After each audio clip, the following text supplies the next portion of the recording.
Alhamdulillah kita baru saja dapat menunaikan salat waktu kita di awal waktu secara berjamaah di rumah Allah yang mulia ini.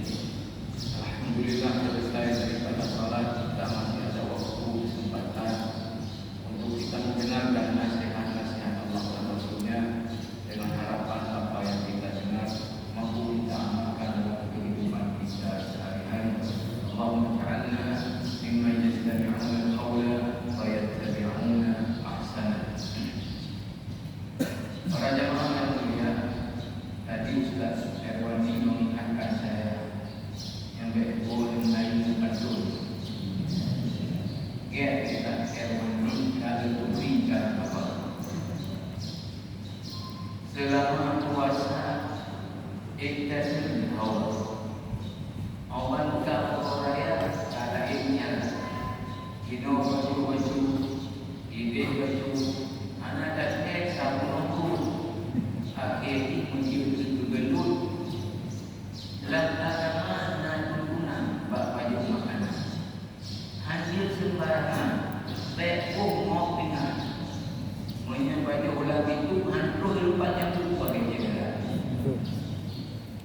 ngeri karena dari ahli ini udah baju ubah kandung baju menurut kebutuhan tubuh mek tampuk tubuhnya dulu menyempurna mengerti dikonsultasi dengan dokter ahli buatnya bukan ahli ini tapi konsultan hati melambung sekali punya masalah itu langsung ke dokter kembali punya masalah baru anak ragu pasti bantu anak payah kerjakan jasa terpindah umat pun tersedia konsultasi free umat free anak payah rezeki wahai saudara nejak laju dengan anak FDP nejak laju dengan anak FDP bersehat hati sepanjang masa Indonesia itu menjadi dulu lebih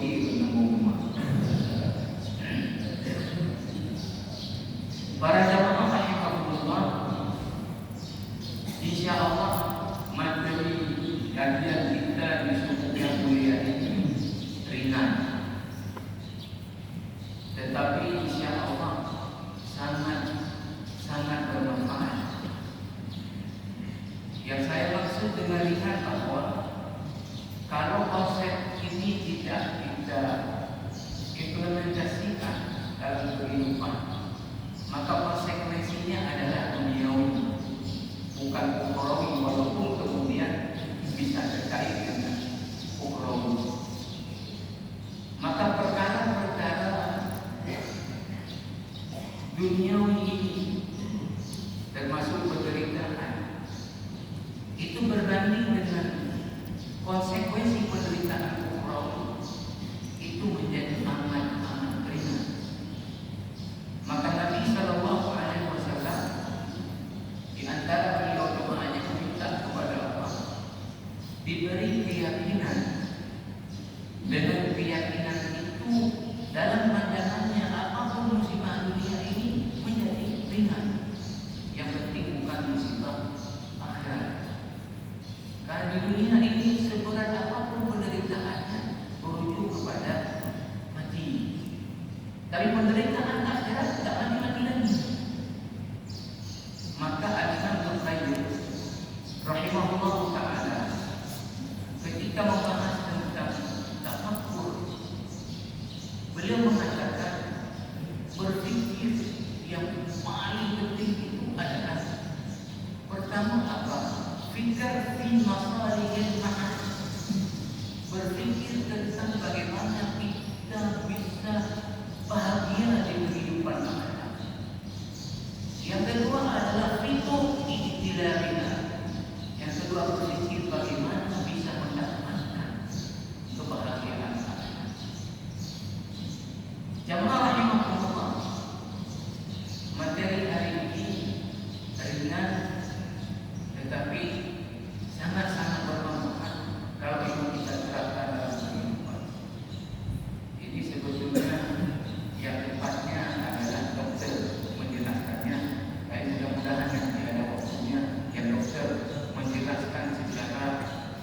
ilmiah untuk ilmu kedokteran. Saya ilmu Quran.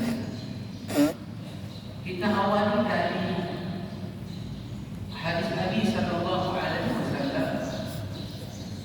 Hadis ini oleh Syekh Wahab Al-Buhairi di dalam kitabnya Al-Isnad wa Adillatuhu diberi keterangan tentang derajat hadis ini.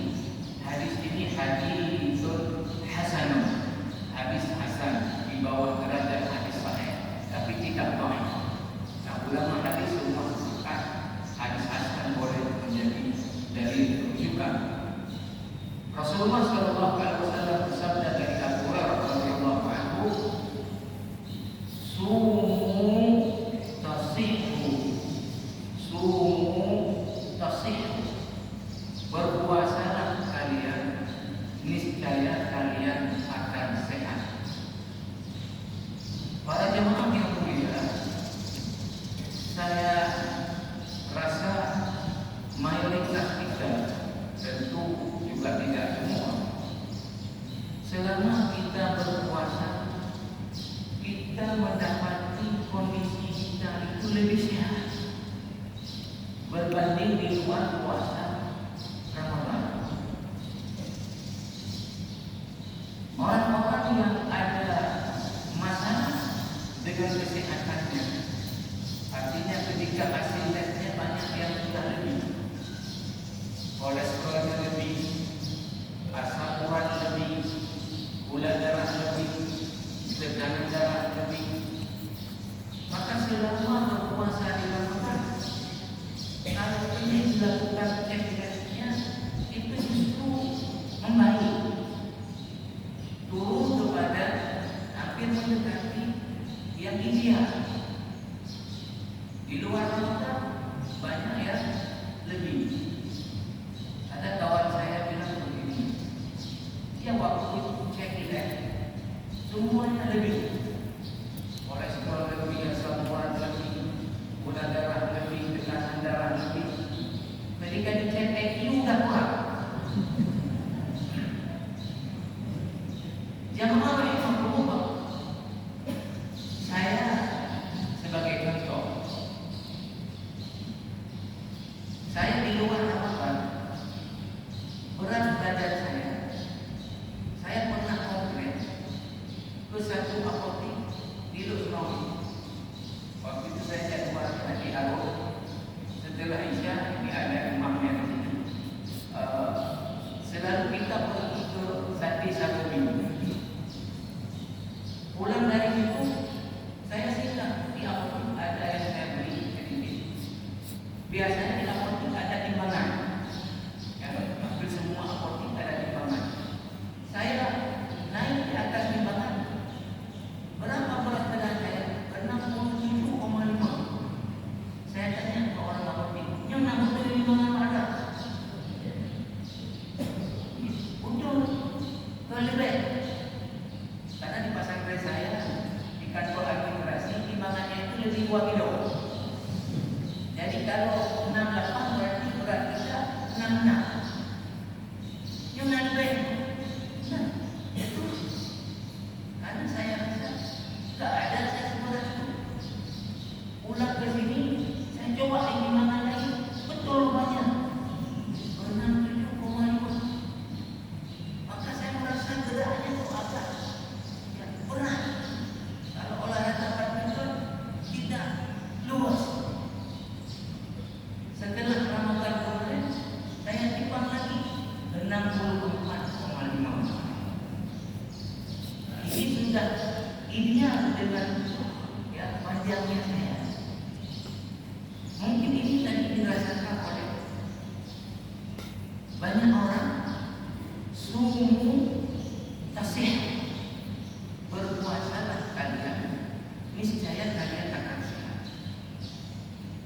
Saya pikir apa yang membuat orang yang berpuasa ini, dokter tadi yang dijelaskan secara ilmu kedokteran. Apa yang membuat orang yang berpuasa itu menjadi sehat? Itu salah satu yang utama yang menurut saya adalah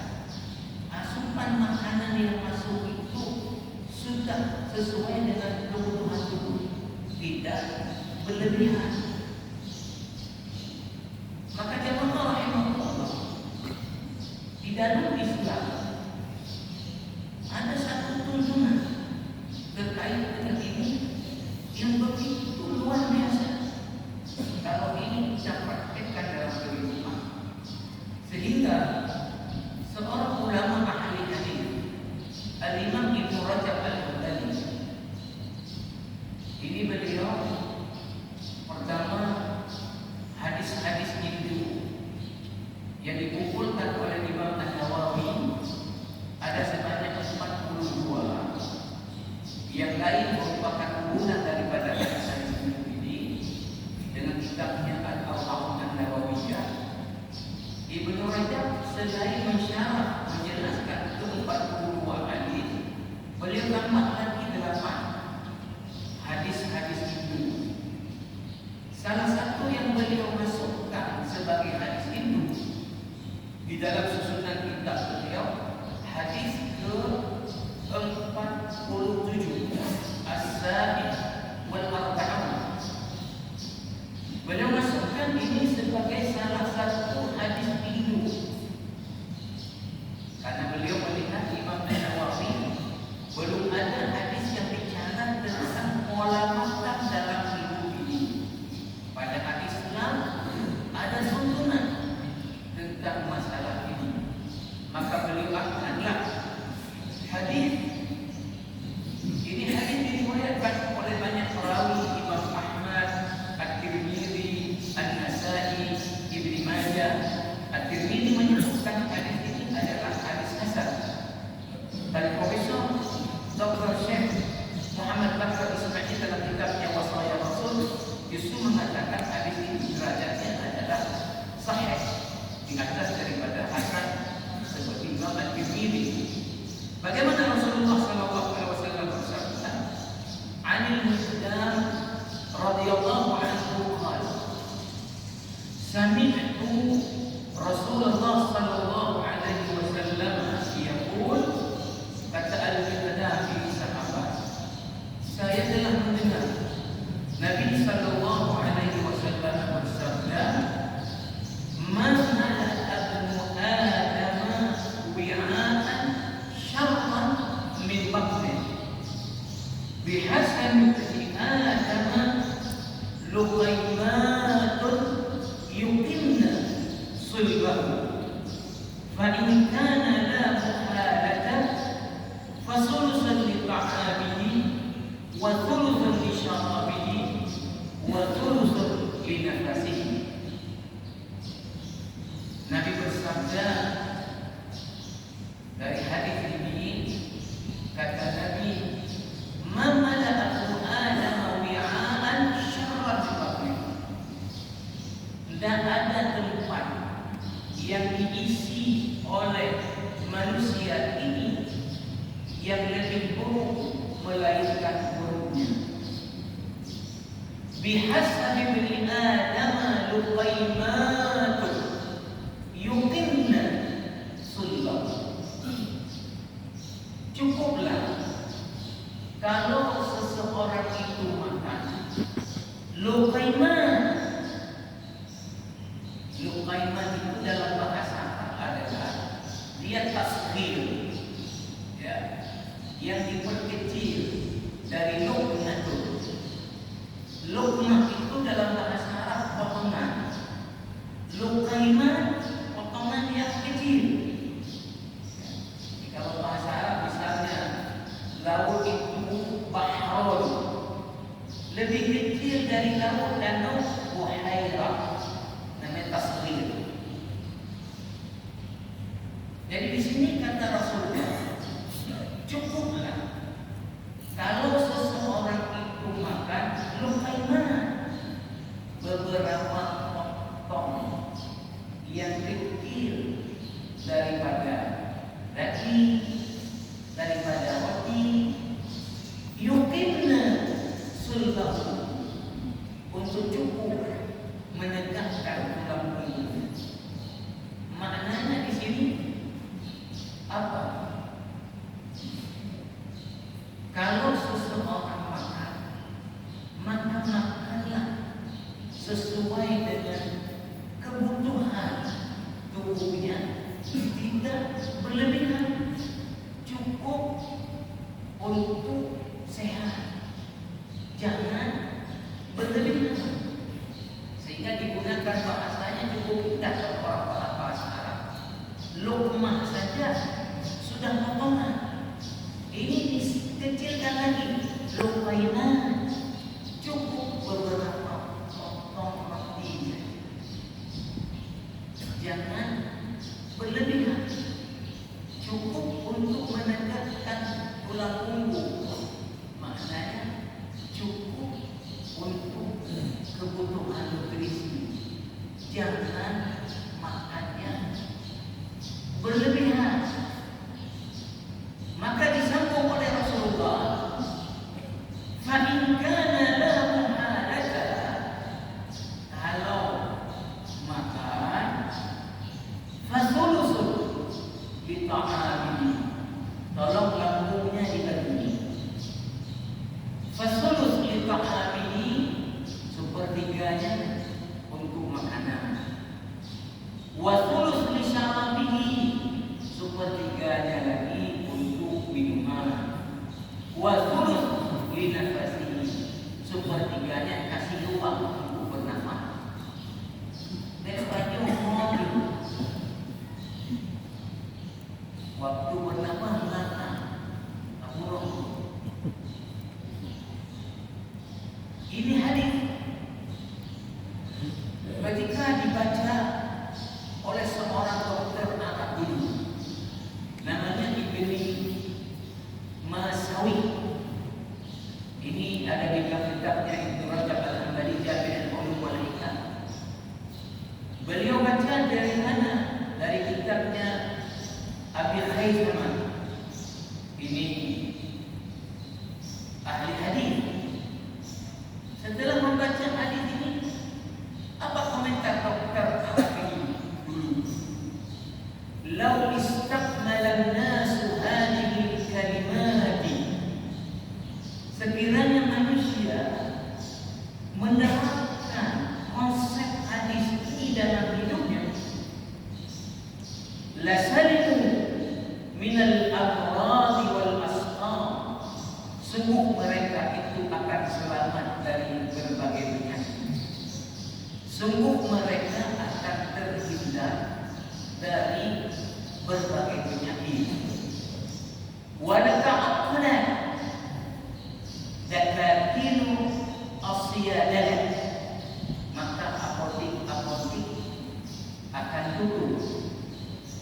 Kata dokter ini, Ibnu Masawi, setelah membaca hadis ini dalam kitab ulama ahli hadis Abu Khaisama, kalau ini konsep dari Rasul diterapkan dalam kehidupan ini, maka orang-orang akan terhindar dari berbagai penyakit. Apotik-apotik betul, karena orang pada sehat, karena pola makannya itu bagus, sesuai dengan kebutuhan, bukan menurut makna atau mana-mana. Ada juga dikatakan oleh Ibnu Rajab, ini juga dokter Arab dulu, dokter Arab dulu, namanya Al-Harith Ibni Kaldah.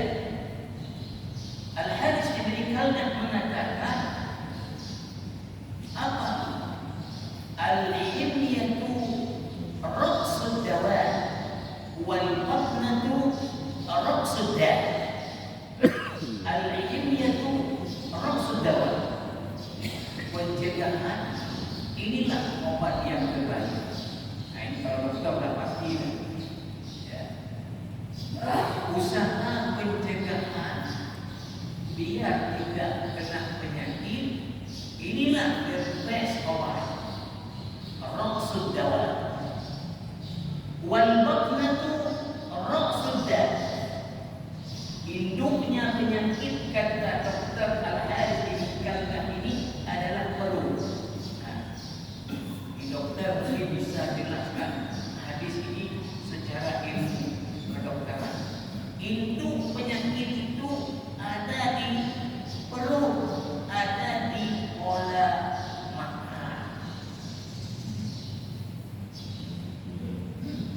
Jamaah rahimahullah, di dalam kitab Al-Imam Ibnu Hajar kemudian menyebutkan bahwa Rasulullah sallallahu alaihi wasallam menganjurkan nadab Nabi sallallahu alaihi wasallam min at-taqlid min al-ta'am atau min al-akli wasyurbi. Rasulullah menganjurkan dan beliau nanti mencontohkan agar kita ini pola makannya itu at-taqlid min al-ta'am wasyurbi, makannya sedikit, jangan berlebihan. Salah satunya di dalam hadis jamaah rahimahullah, ini hadis rawahu Bukhari dan Muslim. Rasulullah bersabda, al-mu'minu ya'kulu fi mi'an wahid wal kafir ya'kulu fi sab'ah am'ah. Orang mukmin itu makannya cukup satu lambung saja. Kalau orang kafir makannya 7 lambung, 7 kali lipat. Maksud apa dari hadis ini? Kata Imam Ibnu Rajab Al-Hanbali bahwa kalau orang beriman itu pola makannya itu tidak berlebihan, tidak mengikut syahwat makan. Giliran kamunya enak, ya ada ubena ini, sehingga ketika kita lihat hanya Pak Idam ini, kalau lagi enak, pola makan menurut syahwat itu bukan pola makan orang Islam, itu pola makan orang Muslim. Karena tadi wal kafiru ya'kulu fi sab'ah am'ah. Orang kafir yang makan ikut syahwat. Kalau orang mukmin pola makannya tidak boleh ikut syahwat. Ini yang dimaksud dengan hadis Nabi sallallahu alaihi wasallam tadi. Tapi kalau kita lihat sekarang, orang kita yang semua, ya, yang waktu makan dipeduli-peduli, ngeri tidak dia, subuh ngomong-ngomongan. Orang barat kalau makan dikit. Makanya kan banyak konsep kita yang amalkan orang lain. Kita kemudian tidak mengenal.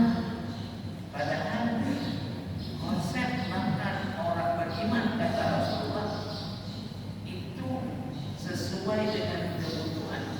Jangan ikut nafsu.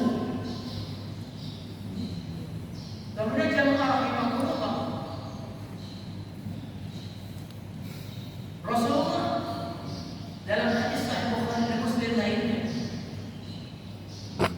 kata Imam Ibnu Rajab Al-Hanbali, kenapa kita dianjurkan makan sedikit selain daripada itu memang untuk sehat, juga supaya kita bisa berbagi lagi kepada saudara-saudara kita. Tapi ini juga maknanya bahwa anjuran untuk makannya ya tidak berlebihan. Apa sabda Rasulullah sallallahu alaihi wasallam?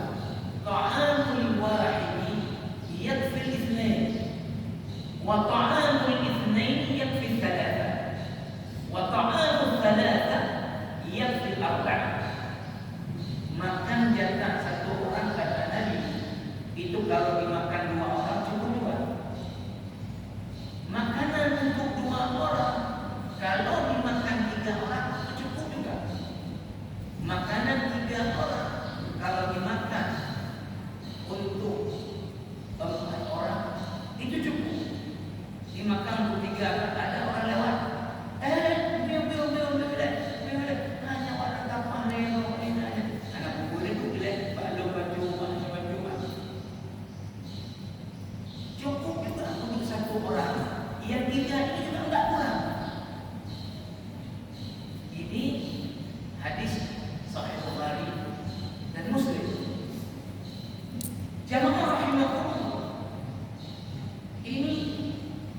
yang menarik bahwa apa?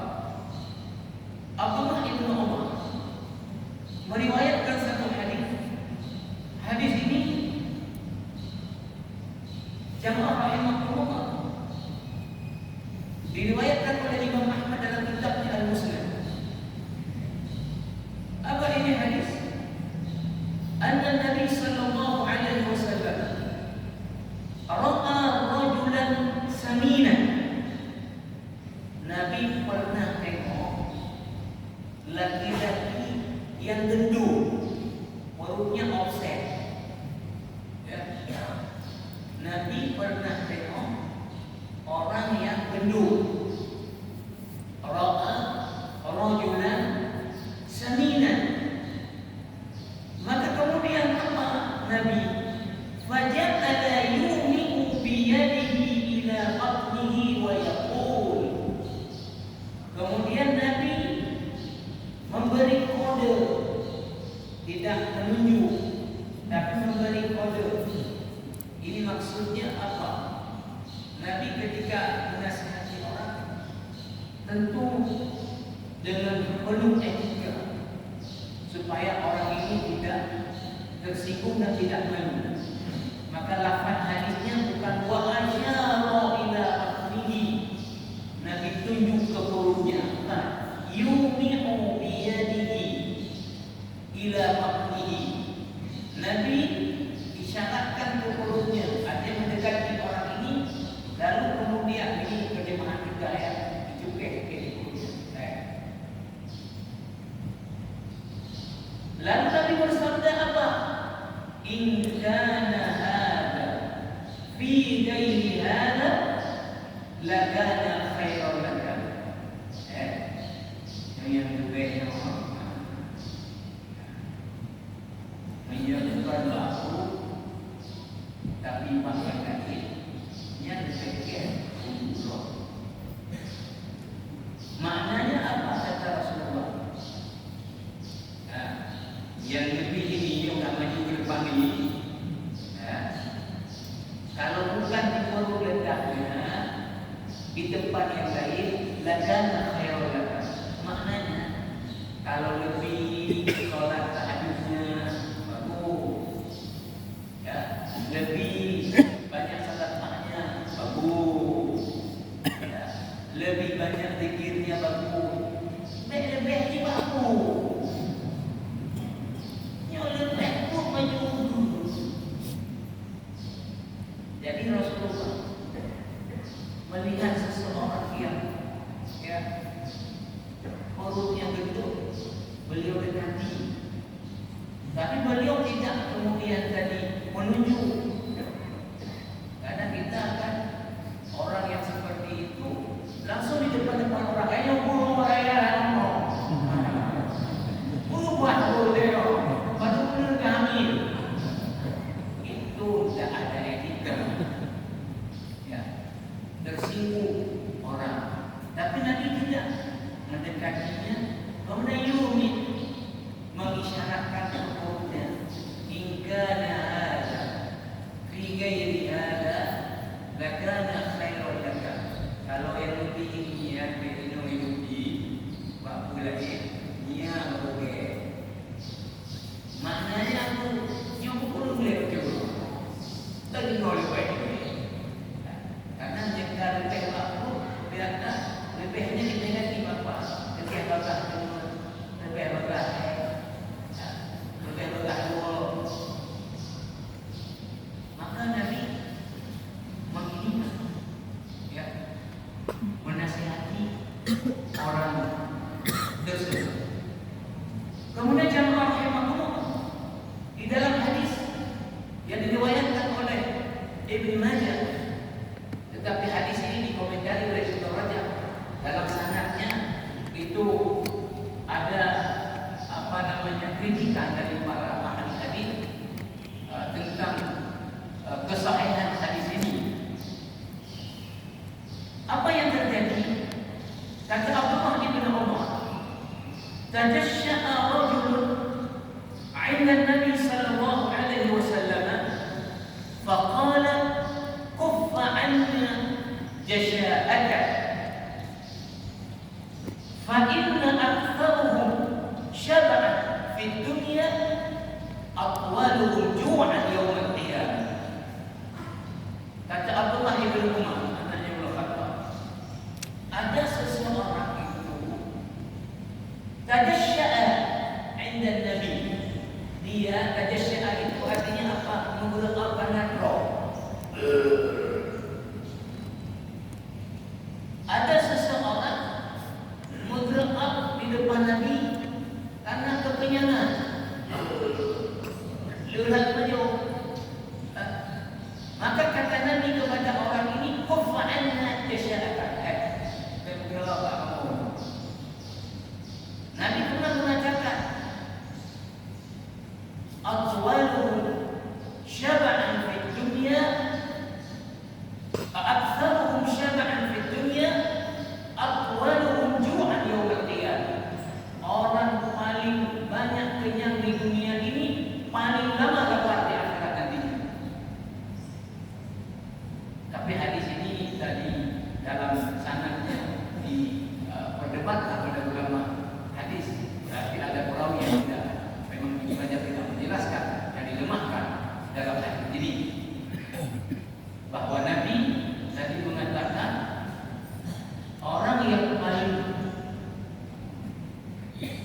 banyak kenyangnya di dunia ini paling lama lapar di akhirat nantinya. Jamaah rahimahullah, oleh karena itu Al-Imam Ibnu Rajab itu mengangkat hadis-hadis. Saya angkat satu saja dari sekian yang beliau angkat, bahwa Rasulullah dalam hidupnya itu, ya, ketika beliau hijrah ke Madinah, itu ada riwayat belum pernah beliau itu kenyang berterusan 2 hari. Kenyang secara berterusan selama dalam 3 hari. Bahkan dalam hadis Aisyah radhiyallahu anha, riwayat Imam Bukhari dan Muslim, qalat, Aisyah berkata, "Ma syabi'a alu Muhammadin mundu qadima al-Madinata min khubzi burrin thalatha layalin taba'an hatta qubida." Kata Aisyah, bukan Nabi saja, alu Muhammadin, keluarganya Nabi, istri-istrinya, anaknya juga Fatimah, itu tidak pernah selama sampai di Madinah itu kenyang dari makan roti dari gandum, khubz burrin thalatha layalin taba'an, 3 malam berturut-turut, hatta qubida, sampai beliau wafat. Jadi kalau kita bisa simpulkan dari berbagai hadis, Nabi itu tidak banyak ada makan yang kenyang berterusan di dalam beberapa hari sampai beliau wafat.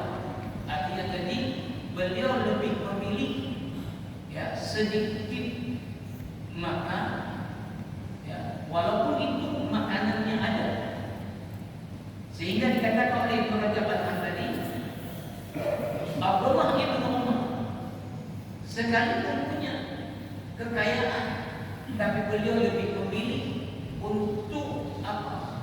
Lapar daripada kenyang. Ini dengan mencontoh kepada Nabi sallallahu alaihi wasallam. Maka jamaah rahimahullah, konsep Nabi sallallahu alaihi wasallam ini tentu sejalan dengan ayat Al-Quran di dalam surah Al-A'raf ayat 31. Allah Subhanahu wa taala berfirman, "Ya bani Adam, khuzu zinatakum 'inda kulli masjid, kulu washrabu wa la tusrifu, innallaha la yuhibbul musrifin." Wahai manusia, pakailah pakaian yang indah ketika kalian ke masjid. Kata Al-Imam Ibnu Abbas, ini ayat turun berkenaan dengan ketika tawaf itu telanjang. Laki-laki siang hari, malam perempuan. Tapi telanjang, laki-laki telanjang, perempuan telanjang. Maka turunlah ayat ini, khuzu zinatakum 'inda kulli masjid. Lalu sambungannya, kulu washrabu. Silakan makan, silakan minum, wala tusrifu, tapi jangan berlebihan. Jangan berlebihan. Maka kata Al-Imam Ibn Abbas radhiyallahu anhu, kul ma syi'ta wal bas ma syi'ta. Silakan makan, minum, pakai pakaian. Ya. Bagaimana kamu mau? Ma akhta'atka khaslatan. Yang salah itu karena dua sebab. Apa? Yang pertama adalah saraf, yang kedua makhilah. Yang pertama adalah apa? Boros, berlebihan. Yang kedua sombong. Silakan makan, minum, pakai pakaian, tapi jangan berlebihan. Satu. Yang kedua jangan sombong. Ya, jangan sombong.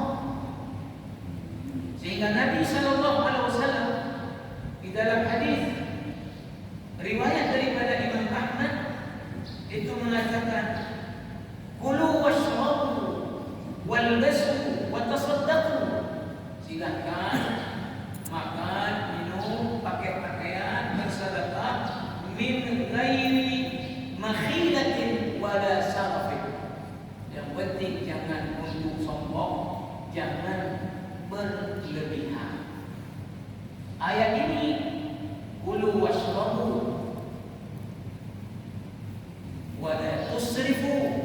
Silakan makan, minum, tapi jangan berlebihan.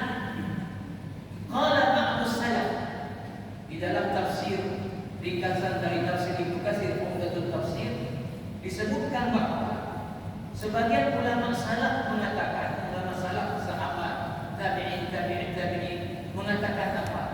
Jama'allahu at-tibba kullahu fi nisfi ayat. Coba lihat, Allah mengumpulkan semua persoalan kedokteran itu hanya dalam potongan dari satu ayat. Jama'allah at-tibba kullahu fi nisfi ayat. Allah mengumpulkan persoalan masalah kedokteran itu hanya di setengah ayat. Apa tadi? Makan, minum, silakan, tapi jangan berlebihan. Mudah-mudahan nanti artinya dokter bisa menjelaskan secara medis bagaimana pola makan yang sehat, bagaimana kalau makannya berlebihan, ya, makannya berlebihan. Maka jemaah rahimahullah, selain daripada dampak kesehatan yang diakibatkan oleh pola makan yang berlebihan, itu menjadi sumber berbagai penyakit.